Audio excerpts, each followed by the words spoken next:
Friends, आप सभी को मेरा नमस्कार। यूके स्टडी मॉल में आप सभी का स्वागत है हमारी हिंदी की ऑनलाइन क्लासेस में। जैसा कि आप सबके सपोर्ट के साथ हम अपना हिंदी का पहला चैप्टर कंप्लीट कर चुके हैं और कमेंट बॉक्स से भी मतलब आपके बात से भी लग रहा था कि कोई ऐसी मुश्किल नहीं आई है आपको चैप्टर समझने में। ठीक है, तो हम आज अपनी क्लास स्टार्ट करते हैं। उसमें हमारा दूसरा अध्याय, जो आज की क्लास में हिंदी की ऑनलाइन क्लास में हमारा जो दूसरा अध्याय है वो वर्तनी विश्लेषण है। कुछ स्टूडेंट्स को ये आसान लगेगा, उसको बहुत मुश्किल लगेगा। इसको ऐसे समझना है कि शुरू से एंड तक हमें सारी बातें समझ में आ जाएं। ठीक है, ऐसा नहीं कि थोड़ा ज्ञान है थोड़ा नहीं है, ऐसी स्थिति आपको नहीं करनी है। ठीक है ना। तो आज हमारा अध्याय सेकंड है। वर्ण विचार में ही, वर्ण विस्तार में ही ये बातें चल रही हैं। वर्ण विस्तार में पहले हमने वर्णमाला कंप्लीट की, उससे रिलेटेड आपको जो सवाल दिए गए थे वो भी हो चुके हैं। आज हमारा अध्याय 2 है वर्तनी विश्लेषण। इसको शुरू करते हैं। वर्तनी विश्लेषण होता क्या है, क्या करेंगे वर्तनी विश्लेषण में। आता है ये एग्जाम में आते हैं, ये सारे सवाल एग्जाम में आते हैं। ठीक है ना, ध्यान रखिएगा। वर्तनी विश्लेषण की बात आ रही है। वर्तनी मतलब हिंदी इंग्लिश में कहें तो स्पेलिंग मिस्टेक जो कर देते हैं हम, वो नहीं होनी चाहिए। देखिए, वर्तनी विश्लेषण का अर्थ होता है शब्दगत वर्गों को उनके स्वाभाविक क्रम में अलग अलग करना। स्वाभाविक क्रम में जो हमने वर्ग पढ़े थे वर्णमाला, आई होप कि स्वर व्यंजन सबको अच्छे से क्लियर हो गए होंगे कि क्या होते हैं, कितने होते हैं, कितने उनका वर्गीकरण कैसे कैसे होता है। ये सारी बातें आपको बता दी गई हैं। अब हम इससे आगे बढ़ते हैं। ठीक है, तो यहाँ वर्तनी का हमें विश्लेषण करना है। स्वर अलग हो जाएंगे, व्यंजन अलग हो जाएंगे। वर्णों के मेल से क्या होता है कि वर्णों से शब्द बनता है। तो यहाँ बात आ रही है शब्दों को अलग अलग करना। वर्तनी विश्लेषण का अर्थ शब्दगत जो वर्ग होते हैं, वर्गों को उनके स्वाभाविक क्रम में, जैसे कि वो है स्वाभाविक है, ठीक है, उनके क्रम में उन्हें अलग अलग करना। जैसे देखिए, हमने एक शब्द लिया मक्खन, हमने एक शब्द लिया मक्खन, और मक्खन का हमें करना है वर्तनी विश्लेषण। वर्तनी विश्लेषण हमें इसका करना है। तो इसका वर्तनी विश्लेषण क्या होगा। देखिए, मैं पे हलंत है, अस्वर है, आधा क है, आधा ख है, अ है, न है और अ है। अब ये क्या है, अब हम इसे कैसे करेंगे कि किस पे हलंत लगाना है, किस पे हलंत नहीं लगाना है। तो इसको हम कैसे समझे। देखिए, हमने कहा था स्वर अपने में स्वतंत्र होते हैं। जितने भी स्वर हैं हमारे वो सब अपने में स्वतंत्र होते हैं। और व्यंजन में जब हमने बात की थी तो हमने कहा था कि आ के बिना व्यंजन का उच्चारण संभव नहीं है। ये दोनों ही बातें हमने वर्णमाला चैप्टर में पढ़ी थी। देखिए, हमें कोई भी शब्द मिल जाए, जैसा हमें शब्द मिला है हमें उसकी वर्तनी विश्लेषण वैसे ही करनी है। हमें जैसा शब्द मिल जाए हमें वर्तनी विश्लेषण वैसे ही करनी है। इसके अलावा हमें उसमें कोई चेंजेस नहीं करने हैं। स्वर अलग और व्यंजन अलग, बस यही वर्तनी विश्लेषण होती है। अगर आपको ये भी डेफिनेशन नहीं समझ में आ रही है तो कोई दिक्कत नहीं। वर्तनी विश्लेषण में क्या होता है, शब्द जो हमें मिला उसमें स्वरों को अलग कर दिया और व्यंजनों को अलग कर दिया। जैसे कि मक्खन शब्द मिला, मक्खन में हमें मैं पूरा लग रहा है तो हमने मैं को पूरा लिख दिया। के आधा है तो के की स्थिति आधी रहेगी। खे पूरा है तो खे को पूरा लिख दिया, ये वाली कंडीशन। और ने की स्थिति भी, ठीक है, ने पूरा है तो इसको पूरा लिख दिया। आगे बढ़ते हैं। अभी एक बात से तो मुझे नहीं लग रहा कि एकदम से समझ में आ गया होगा, कोई बात नहीं। हम आपके लिए बहुत सारे उदाहरण लेकर आए हैं इस चैप्टर में वर्तनी विश्लेषण में। अगर एक उदाहरण से नहीं समझेंगे तो दूसरे से भी नहीं समझेंगे तो तीसरे से। बहुत सारे एग्जाम्पल हैं, घबराने की कोई आवश्यकता नहीं है आपको कि हमें अभी नहीं समझ में आया। वही ध्यान दीजिएगा। नोट, सबसे मेन बात तो इसमें यह है वर्तनी विश्लेषण में कि हमें ध्यान किस बात का रखना है। देखिए, हिंदी पंचम अक्षर हमने पढ़े थे वर्णमाला में। पंचम अक्षर, ठीक है, कौन कौन से थे, अंग, उआ, णे, ने और मैं। ये 5 वर्ग हो गए। ठीक है ना, 5 वर्ग के पंचम अक्षर। हिंदी पंचमाक्षरों का स्थान अनुस्वार ने, अनुस्वार का मतलब हुआ ये भी हमने पढ़ा था। अनुस्वार और विसर्ग आए थे, ठीक है ना। तो अनुस्वार ने ले लिया है। कहने का मतलब ये है कि जहां पर हमें ये पंचमाक्षर लिखने चाहिए वहां हम पंचमाक्षर ना लिखते हुए हम किसका प्रयोग कर देते हैं, अनुस्वार का प्रयोग कर देते हैं। जो आधुनिक हिंदी हम लिखते हैं उसमें क्या हम जल्दबाजी में भी कर देते हैं कभी कभी, और क्या करते हैं, ठीक है ना। तो ये अनुस्वार ने किसका स्थान ले लिया है, पंचमाक्षर का। मतलब होने पंचमाक्षर चाहिए उस शब्द में, लेकिन वहां पर हम अनुस्वार लिख देते हैं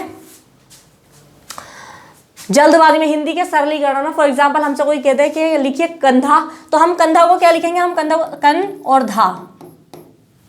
पंखा तो पंखा सीधा। तो हमने अब इसमें कहीं पर अंग होगा। अब जैसे हम कहते हैं गंगा, तो हमने गंगा अपने हिंदी सरलीकरण के लिए, सरल करने के लिए हिंदी को क्या किया है कि अनुस्वार का प्रयोग किया, जबकि इन अनुस्वार के स्थान पर ये पांचों में से कोई ना कोई व्यंजन आना है। ठीक है, कहीं पर अंग आएगा, कहीं पर ऊ आएगा, कहीं पर न, कहीं पर ने, कहीं पर मैं, लेकिन इन सब को भूल करके, इन पांचों को भूल करके हमने सीधा सीधा अनुस्वार लगा दिया। अब इसका प्रयोग कहाँ होगा, इसका प्रयोग कहाँ होगा, वो सब आपको आगे बताया जाएगा। ठीक है, तो शॉर्टकट के लिए हमने क्या किया, सरलीकरण के लिए गंगा, कंधा, पंखा, इन सब में अनुस्वार का हमने प्रयोग करना शुरू कर दिया है। आगे देखें, अतः जिन शब्दों में पंचमाक्षर का स्थान अनुस्वार ने ले रखा हो वहां वर्तनी विश्लेषण करते समय उनके पंचमाक्षर को ही दिखाना चाहिए। हमने अभी जो लिखा था, ठीक है, जल्दबाजी में हमने लिख दिया, लेकिन जब बात आती है वर्तनी विश्लेषण की तो वहां पर हमें इन पंचमाक्षर का बहुत ज्यादा ध्यान रखना है। इसी को ही नोट में बताया गया है। जैसे हमने एक शब्द ले लिया उदाहरण के लिए पंचम, देखिए हमने सरलीकरण के लिए पंचम, अब पंचम ऐसे भी लिखा हुआ मिलता है हमें। पंचम या तो ऐसे लिखा होगा या फिर ऐसे लिखा होगा। जब हम वर्तनी विश्लेषण करते हैं तब हम ये इस तरह से बना देते हैं इसको। देखिए पंचम में पे पूरा है तो पे पे हलंत और अस्वर, बिना स्वर के तो व्यंजन है ही नहीं, ठीक है ना। तो प, उसके बाद में ये कह रहे हैं कि जो व्यंजन है चे, चे का, चे वर्ग का जो पंचम अक्षर होता है, पंचम अक्षर कौन सा होता है, ये होता है ना, चे, छे, जे, झे, उए। तो ये आधा है, आधा है तभी ऊपर गया, ये देखिए ऊपर पहुंचा दिया ना इसको। तो आधा जो व्यंजन होता है या जो वर्ण होता है वो हमेशा ऊपर ही जाता है। तो प, न, उए, उए के नीचे हलंत, उसके बाद में चे, देखिए पूरा लिखा हुआ है चे, तो चे को हम भी पूरा लिखेंगे, व्यंजन और व्यंजन के साथ स्वर लगा करके हमने इसको पूरा कर दिया। मैं भी पूरा लिखा हुआ है तो ये मैं के साथ हमने अस्वर लगा करके इसे पूरा कर दिया। तो ये हुआ पंचम। आगे देखते हैं, अन्य उदाहरण से समझते हैं। अभी भी नहीं समझ में आएगा तो कोई टेंशन लेने वाली बात नहीं है, ठीक है। कभी आप सोचो कि हमें तो समझ में ही नहीं आ रहा है, अभी आएगा। प्रैक्टिस करते रहेंगे, अभ्यास करेंगे, एक नहीं समझ में आ रहा दूसरा एग्जाम्पल लेंगे, दूसरा नहीं तीसरा लेंगे तो सब समझ में आ जाएगा, ठीक है ना। वर्तनी, आई होप कि आपको इसी वीडियो में ही ये वर्तनी विश्लेषण चैप्टर जो है वो समझ में आ जाए। हम पूरा प्रयास कर रहे हैं, ठीक है, आपको समझाने का। अन्य उदाहरण देखते हैं, जैसे आया है कंप, शब्द है कंप। अब इसका वर्तनी विश्लेषण करना है, हमें क्या करना है, वर्तनी विश्लेषण करना है। तो ये कैसे होगा, देखिए पहली बात तो ये कि यहाँ पर कै पूरा लिखा हुआ है, तो कै पे हलंत और अस्वर लगा करके ये पूरा हुआ, ये हुआ कै। अब ये जो अनुस्वार का रूप लिया है, अनुस्वार ने कौन से पंचम अक्षर का यहाँ पर रूप लिया है, तो इसकी पहचान करने के लिए हमें आगे का अक्षर देखना है पे। तो पे वर्ग का जो पंचम अक्षर होगा वो क्या है, देखिए पे, फे, बे, भे, मैं। तो पे वर्ग का जो पंचम अक्षर है वो है हमारा मैं। मैं का मतलब हुआ कि आधा, मैं आधा। तो देखिए क हुआ, तो इसकी वर्तनी विश्लेषण में हमने क्या किया, इस अनुस्वार को की जगह हमने लिखा मैं, जो कि सही है। मैं, उसके बाद में पे यहाँ पर पूरा है तो पे हलंत और अ लगा करके हमने इसको पूरा कर दिया। क्योंकि आपने कहीं कहीं पर देखिए, आपने कहीं पर तो कम ऐसे लिखा देखा होगा और कहीं पर कम ऐसे, मतलब हम कह सकते हैं कंपन या इस तरह से कंपन। दोनों ही सही हैं, दोनों ही सही है यहाँ पर। भाई ये कंपन भी सही है, ये कंपन भी। देखिए अगर पारंपरिक हिंदी के अनुसार से देखें, जो पहले चल रहा था वो तो कंपन, लेकिन अब हमने सोचा अब कौन सा पंचम अक्षर हम यूज करें, तो हमने उसको अपनी हिंदी को सरल बनाने के लिए हमने सीधा सीधा अनुस्वार का प्रयोग करना शुरू कर दिया। बस ये फर्क है, ठीक है। दोनों ही सही है। कहीं पर आपने कंपन ऐसे लिखा देखा होगा, कहीं पर इस तरह से लिखा हुआ देखा होगा, ठीक है। अब आगे बात करते हैं। अगला है बंधन। देखिए अनुस्वार यहाँ है, अनुस्वार यहाँ भी है। अब ये जरूरी नहीं है कि वहां पर मैं आया था तो यहाँ पर भी मैं आएगा, नहीं। वो हमें आगे का ध्यान रखते हुए करना है कि हमें वर्ण कौन सा मिला है, हमें व्यंजन कौन सा दिख रहा है। देखिए बंधन में बै पूरा है तो हमने बै को पहले पूरा लिखा। अब हमें ये जो अनुस्वार है, बै के बाद ही तो हम अनुस्वार के साउंड निकालें ना, बन। अब बन में हम कौन सा पंचम अक्षर लगाएंगे, तो वो उसका वर्गीकरण हम करेंगे ध्य के आधार पर। उसका जो निर्णय हमें करना है वो ध्य के आधार पर, क्योंकि बै तो अपने में पूरा हो गया, लेकिन ये जो ने आया है ये इसके साथ आया है। ध्य कौन से वर्ग का कौन सा व्यंजन है, देखिए ते, थे, दे, धे, ने। वर्ग में से कोई सा भी व्यंजन आ जाए, अगर अनुस्वार है तो उसका पंचमाक्षर ही लिखना है, उसका पंचमाक्षर ही लिखना है, ना कि कुछ और अन्य लिख दिया, नहीं। वही न की साउंड निकलती है। नासिक के व्यंजन, जितने भी नासिक के व्यंजन है वो ये वाली स्थिति आ जाएगी, न पंचमाक्षर करना है। ते वर्ग का देखिए, ते, थे, दे, धे, तो धे है, धे जो है वो ते वर्ग का चौथा व्यंजन है। तो इससे पहले हमें क्या लिखना है, ये जो अनुस्वार है इसने किसका रूप ले लिया है, कौन से पंचमाक्षर का रूप लिया है, तो ते वर्ग का जो न है ये पंचमाक्षर इसका रूप ले लिया है। तो जब हम वर्तनी करेंगे, वर्तनी विश्लेषण, तो बे हमारा पूरा था, ये न आधा, आधा का मतलब हलंत, हलंत लगा हुआ का मतलब होता है आधा, ठीक है। तो ये न की स्थिति यहाँ पर इस तरह से हो जाएगी। अब ये हो गया बन। और ध्य पूरा है, देखिए ध्य पूरा है तो ध्य अ, और न भी पूरा है तो न और अ, बंधन। अब कहीं तो आपने बंधन इस तरह से लिखा हुआ देखा होगा, बंधन, और कहीं पर आपने बंधन इस तरह से लिखा हुआ देखा होगा, ठीक है। लेकिन आज ज्यादातर वरीयता ये अनुस्वार वाले को दी जाती है, लेकिन जब वर्तनी विश्लेषण आ जाता है तो पुरानी यादें फिर से ताज़ा हो जाती हैं और हमें क्या करना पड़ता है, पंचम अक्षर को ध्यान में रख करके वर्तनी विश्लेषण करना होता है। हम हिंदी लिखते हैं एकदम जल्दबाजी में, हम एकदम से ये कर देते हैं, लेकिन हमें इसका भी ज्ञान होना चाहिए। तो बंधन हुआ। अब इसके बाद में बात आती है, देखिए संचय। संचय, तो यहाँ पर से पूरा है तो पहले हम से को पूरा कर लेते हैं, से पे हलंत और अ स्वर इसमें जुड़ गया तो स पूरा हुआ। इसके बाद में ये अनुस्वार कौन से पंचमाक्षर के बदले आया है, देखिए इससे बाद चे दिया गया है, चे वर्ग, चे वर्ग का पंचमाक्षर हम किसे कहेंगे, चे, छे, जे, झे और उ। तो ये जो अनुस्वार यहाँ आया है इसने इस उय का पंचमाक्षर का रूप ले लिया है। तो अब हमें वर्तनी विश्लेषण करने के लिए क्या करना पड़ेगा, इस उय को आधा करना पड़ेगा, जो कि यहाँ हुआ है। देखिए स होगा, स पूरा हुआ, अन यानी कि ये जो अनुस्वार हमने लगाया था आधा है तो उय भी आधा ही रहेगा। इसके बाद में च पूरा है तो च और अ, और ये पूरा है तो ये और अ, संचय, इस तरह से हुआ, ठीक है। अब आप सोचेंगे मैम को ये तो सारा ही लिखा रहता है, भाई हमें ऐसे कैसे समझ में आएगा, या तो मैम अपनी तरफ से समझाएं, तो ये भी हमने ही लिखा है। अब इस बात को आपके ध्यान में रखते हुए, ठीक है भाई, हम आगे बढ़ते हैं। देखें, ये लीजिएगा ब्लैंक, अब कुछ नहीं लिखा हुआ, अब हमें मेहनत करनी है और हमारे साथ साथ आपको भी मेहनत करनी है, ठीक है ना। अब कुछ नहीं लिखा हुआ है, अब कैसे होगा, अब हम आपको बताते हैं कैसे, ठीक है। आप ध्यान दीजिएगा। आई होप कि आपको यहाँ तक समझ में आ गया होगा। अब जो वीडियो देख रहे हैं वो लगातार ध्यान रखेंगे। अगर कोई गलती होती है, अगर ये वर्तनी विश्लेषण करते हुए कोई गलती होती है तो आपको उसको ध्यान रखना है, ध्यान रखकर हमें बताना है कि गलती कहाँ हुई, ठीक है। या जो चीज़ आपकी समझ में नहीं आई वो बताइएगा। ये इतने सारे एग्जाम्पल लिए गए हैं कि आपको किसी न किसी उदाहरण से तो समझ में आए। देखिए, वर्तनी विश्लेषण के अनेक उदाहरण इस प्रकार हैं।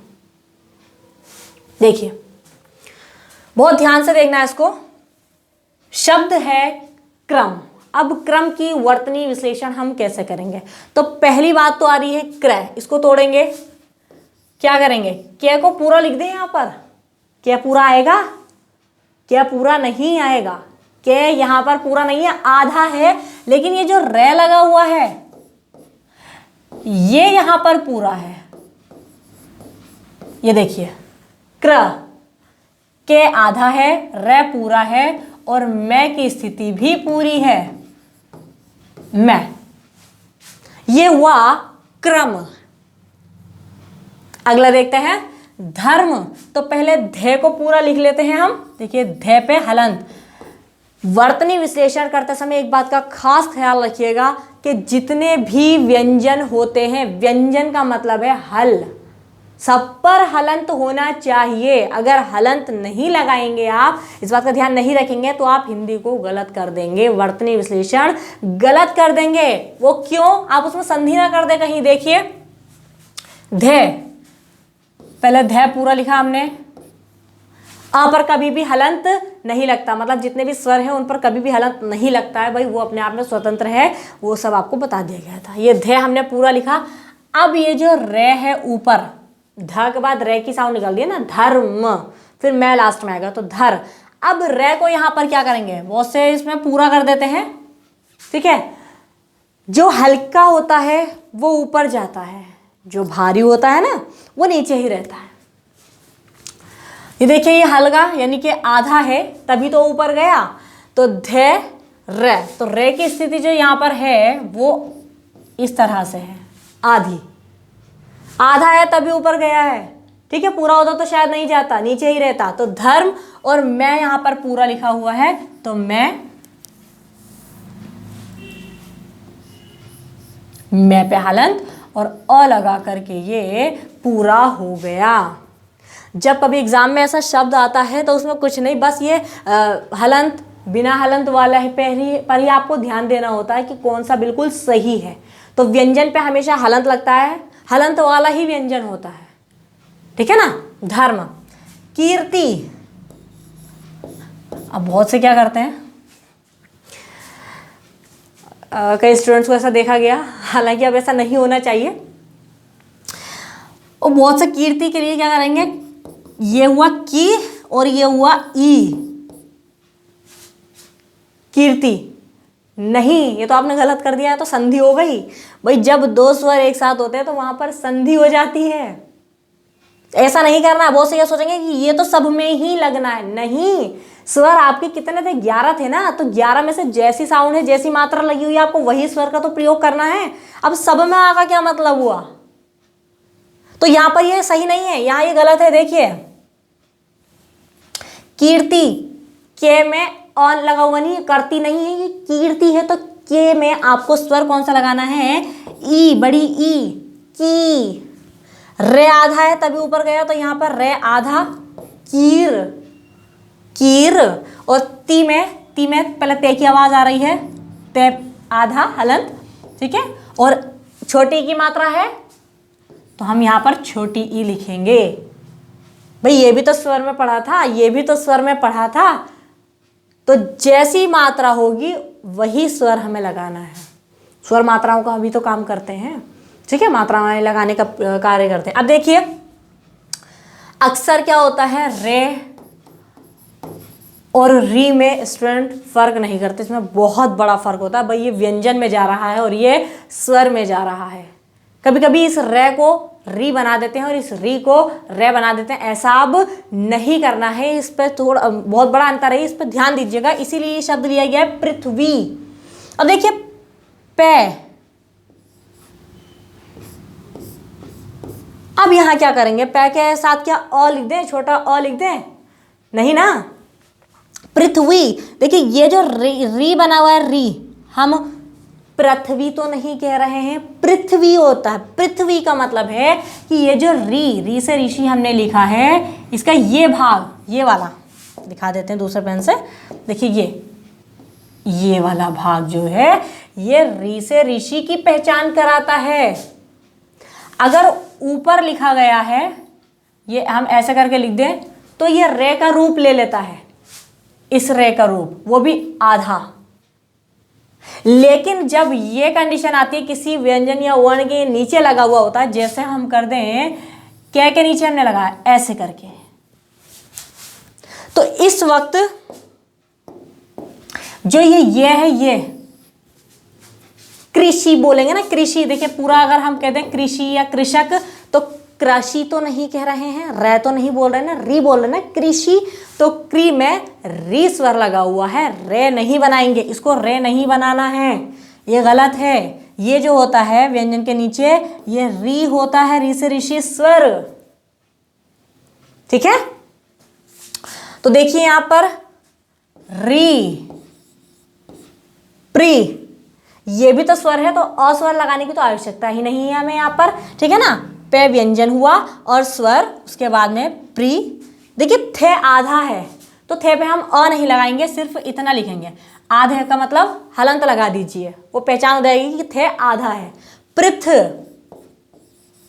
वे, और वे में स्वर लगा हुआ है कौन सा, ई, बड़ी ई की मात्रा लगी हुई है, स्वर की मात्रा।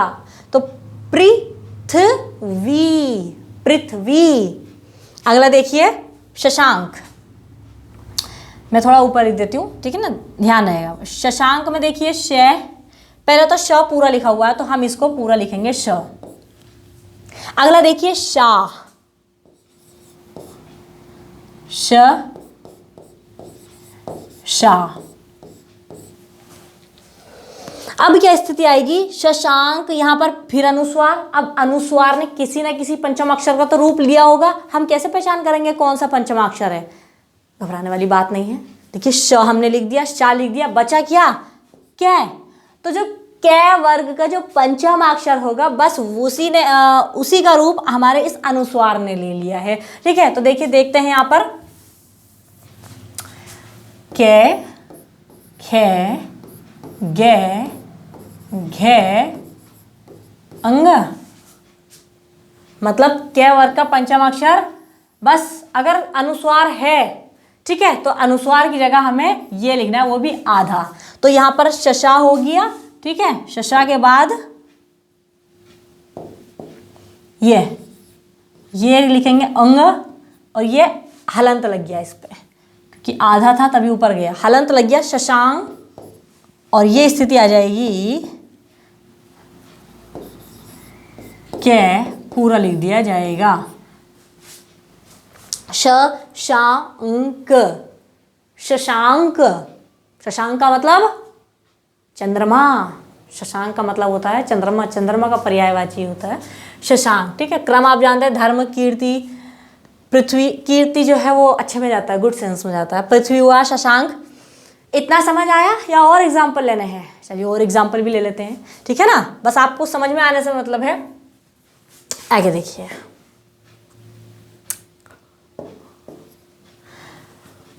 सिद्ध। सिद्ध का कैसे करेंगे? देखिए से, पहले से बोल रहे हैं हम, से की साउंड, उसके बाद में छोटी ई, सी। अब यहां कैसे करेंगे भाई? सिद्ध में पहले दे करें या धे करें, पूरा करें या आधा करें? किसको आधा करना है, किसको पूरा करना है? सिद्ध। अगर हम इसको अलग करके लिखें तो देखिए ये ऐसे लिखा जाएगा, सिद्ध। ऐसे ही तो लिखा जाता है, ठीक है। तो इसमें क्या हुआ है, देखिए दे आधा है और धे जो है वो पूरा है, तो वही हमें वर्तनी में करना है। सी हो गया है और उसके बाद में दे को आधा करना है और धे यहां पर पूरा हो जाएगा, सिद्ध। ठीक है, अगला देखें, विद्वान, विद्वान भी ऐसे ही करना है, वे और छोटी ई वी हुआ। अब दे, मैंने कहा था ना जो नीचे होता है वो पूरा होता है, जो भी नीचे रहेगा, रे हो, दे हो, रे के अलावा कोई और व्यंजन आ रहा है तो वो सब पूरा रहेगा, उससे ऊपर जो है वो आधा हो जाता है। तो देखिए विद्वान में ये दे। अब कहीं कहीं पर आपने विद्वान कैसे लिखा हुआ देखा होगा, कुछ ऐसे लिख देते हैं विद्वान, मतलब कि इसमें दे आधा है और वे पूरा है, तो वी आधा दे, वे आ मतलब विद्वा ने, और अ विद्वान, विद्वा न। सही है।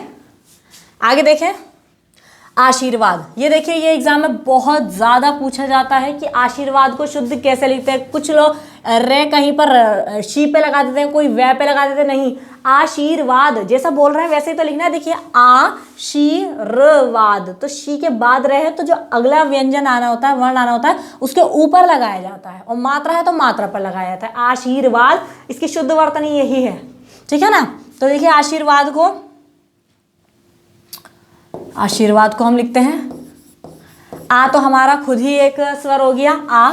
उसके बाद में शी को कैसे करेंगे, शे और ई आशी। अब देखिए रे आधा है तभी तो ऊपर गया, ये रे का रूप है तो रे को हम ऐसे लिखेंगे आशीर। उसके बाद में वाद हम पूरा ही ऐसे लिखेंगे, वे आ द अ, ठीक है। आशीर्वाद, आशीर्वाद। मृत्यु, देखिए मृत्यु को कैसे करेंगे। अभी नीचे अगर कुछ आया है तो इसने मैं को आधा कर दिया, नहीं कर दिया, ये मैं यहाँ पर आधा है, री ऐसे करके आया है, मृत्यु तो नहीं कहते, मृत्यु कहते, मृ, री, री की साउंड निकल रही है तो यहाँ पर री स्वर हो जाएगा मृ। ते आधा है तो हम भी यहाँ पर ते आधा ही करेंगे, ये, और ये के बाद ऊ लगाए, यानी कि ऊ भी तो स्वर था, छोटा ऊ, मृत्यु। अगला है हिंसक। हिंसक को देखिए बहुत अच्छा, इसको समझाने के लिए ये लिखा गया था है पे हलंत और छोटी ई स्वर हो गया ही। ओहो, ये अनुस्वार यहाँ पर आया है तो अनुस्वार, अब से की स्थिति आ गई है, से तो जाता है ऊष्म व्यंजन में। ऊष्म व्यंजन का तो पंचम अक्षर ही नहीं होता है। ऊष्म व्यंजन, अंतस्थ व्यंजन, ये जितने भी व्यंजन हैं इनका तो पंचम अक्षर ही नहीं होता। तो ऐसी स्थिति में क्या करेंगे, कुछ नहीं, इसमें कुछ नहीं करना। अगर अंतस्थ व्यंजन आ जाए, ऊष्म व्यंजन आ जाए तो उनके पंचम अक्षर के साथ पर हम अनुस्वार ही रखेंगे, हम अनुस्वार ही रखेंगे। देखिए ये कंडीशन कर दीजिए, हिन, बस। और सक ऐसे ही लिखिएगा, स अ क अ, ये हुआ हिंसक, हिंसक, ठीक है। देखिए आप ध्यान दे सकते हैं कि हमने जितनी भी वर्तनी विश्लेषण की है, हमने हर व्यंजन को आधा किया है, हर व्यंजन पे हमने हलंत लगाया है, हमने किसी भी स्वर पर हलंत नहीं लगाया है। स्वर अपने में स्वतंत्र होते हैं, वो दूसरे की सहायता भी करते हैं, और सबसे ज़्यादा हिंदी में ये व्यंजनों की सहायता करते हैं, व्यंजन को सपोर्ट करते हैं, व्यंजन की मदद करते हैं, ठीक है ना। तो देखिए ये स्थिति, आई होप कि आपको ये समझ में आया होगा। हिंदी की वर्तनी में बस इतना ही होता है, ठीक है। अगर किसी को कोई डाउट है, अगर आप चाहते हैं कि हम कल ये समझाएं और अच्छे से समझाएं, तो आप प्लीज़ हमें बताइएगा कमेंट बॉक्स में, नहीं तो फिर हमें अगला चैप्टर लेना होगा। ये वर्तनी यहीं तक थी, वर्तनी में मेन यही है। अगर ऐसी कोई स्थिति आ जाती है, ये लेवे वाली स्थिति, ठीक है, या अंतस्थ या ऊष्म व्यंजन जिसका कोई पंचम अक्षर ना हो, तो वहां पर आप सीधा सीधा अनुस्वार ऐसे ही छोड़ दीजिएगा बस, और बाकी पूरी बात ऐसे ही लिख दीजिएगा, ठीक है। तो होने को आज वर्तनी विश्लेषण जो चैप्टर था हमारा वो यही समाप्त होता है। बाकी आप कल भी यही चाहते हैं, ठीक है, और एग्जाम्पल्स के साथ, या आपका कोई भी इससे रिलेटेड सवाल है तो आप हमें कमेंट बॉक्स में ज़रूर बताइएगा, हम वेट करेंगे, ठीक है। तो आज की क्लास यही समाप्त होती है, मिलते हैं कल नई विचारधारा के साथ, नए चैप्टर के साथ, नए अध्याय के साथ। तब तक के लिए आप अपना ख्याल रखिएगा, खुश रहिएगा। नमस्कार, धन्यवाद।